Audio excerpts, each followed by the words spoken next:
Yes, mambo vipi wadau wangu? Kwa majina naitwa Sumajaga Building. Bana, leo nilikuwa ndani kusanua kuhusiana na vitu gani ambavyo unaweza kuvifanya mdau wangu ili upunguze gharama za ujenzi. Unajua watu wengi tumekuwa tukiingia kwenye masuala mazima ya ujenzi, lakini tunakuwa hatuna ile ufahamu ni kitu gani ambacho tufanye, ni kitu gani ambacho tusifanye. Sasa mimi kama Sumajaga leo nitakusanua ili mdau wangu the time utakapokuwa unataka kujenga basi unakuwa na ule mwanga. Sasa moja kwa moja mdau wangu nitakuelezeshia vitu gani ambavyo unaweza kufanya na vitu vingine usivifanye. Sasa kitu cha kwanza mdau wangu, unapokuwa umeamua kufanya masuala mazima ya ujenzi, kitu cha kuzingatia, kitu cha kwanza huwa ni aina ya kiwanja unachokinunua. Mdau wangu, huwa tunashauri sana upende kuchagua kiwanja ambacho kiko tambarare.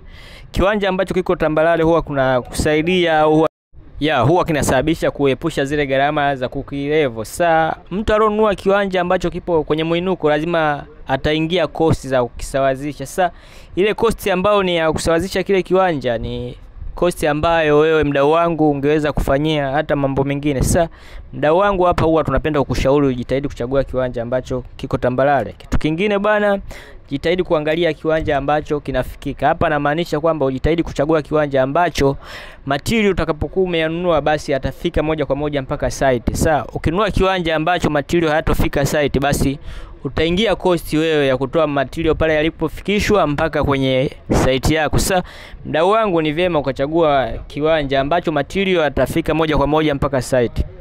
Kitu kingine pia ambacho ni cha pili cha msingi mdau wangu ni kuzingatia aina ya ramani ambayo utaichagua. Mdau wangu, hapa kwenye ramani huwa tunasema ukichagua kununua ramani, ukikosea kuchagua ramani basi ni sawa na mtu aliyokosea kuchagua mme au mke. Sasa mdau wangu, hapa tunashauri uchague ramani ambayo iko simple, ramani ambayo ipo kwenye uwezo wako. Usije ukachagua ramani kubwa mwisho wa siku ukashindwa kuimalizia. Labda uliona somewhere kwa rafiki yako amejenga bila kujua gharama zake, basi na wewe ukaenda kulijenga, mwisho wa siku unajikuta umelianzisha na hujalimaliza. Sasa unajikuta umeingia kwenye cost ambazo zilikuwa sio za msingi.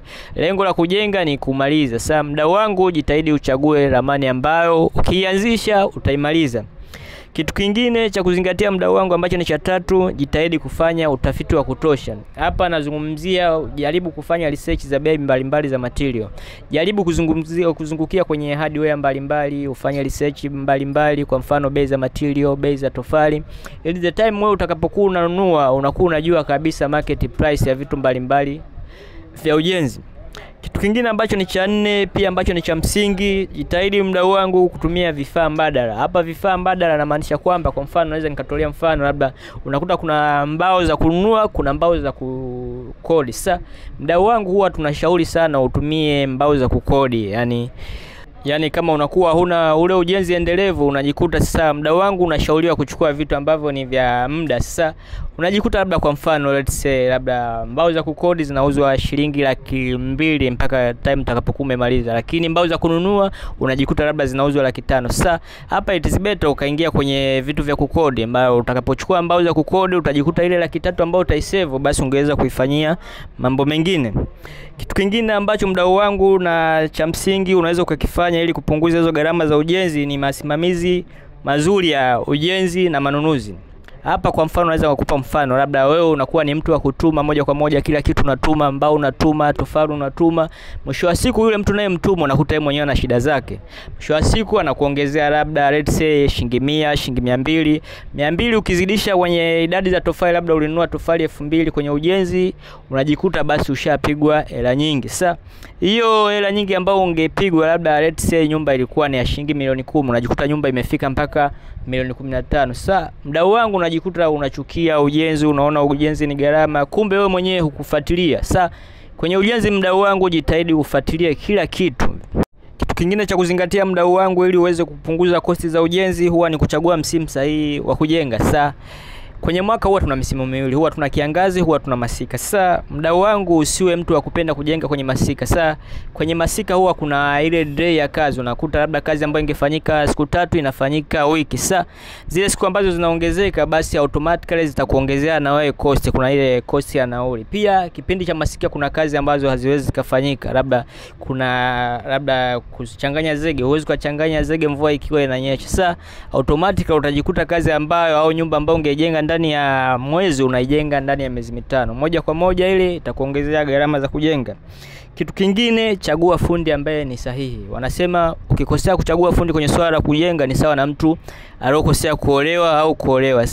Kuolewa au kuoa. Sasa mdau wangu, jitahidi uchague fundi ambaye uko sahihi. Usije ukamchagua fundi kisa ana bei ndogo. Mwisho wa siku huwa wanasema kitu cha bei ndogo ndio huwa kinaumiza. Sasa jitahidi uchague fundi ambaye atakapoanza kujenga basi ataimaliza. Maana utakapochagua fundi ambaye sio mzuri, utajikuta ameishia nyumba yako njiani na wewe utatafuta fundi mwingine. Sasa kile kitendo cha kutafuta fundi mwingine, basi kazi mtabageni upya. Sasa unajikuta umeongeza cost za kujenga. Sasa mdau wangu, hivyo ni vitu ambavyo nipenda nikusanue ili wewe the time utakapokuwa unaanza kujenga basi unakuwa ule mwanga. Sasa mimi kama Sumajaga nipo kwa ajili ya kukumbusha, kukusanua ili uweze kujua ni vitu gani ambavyo unaweza ukavifanya, ukavizingatia ili uweze kupunguza cost kama nilivyokuja kueleza.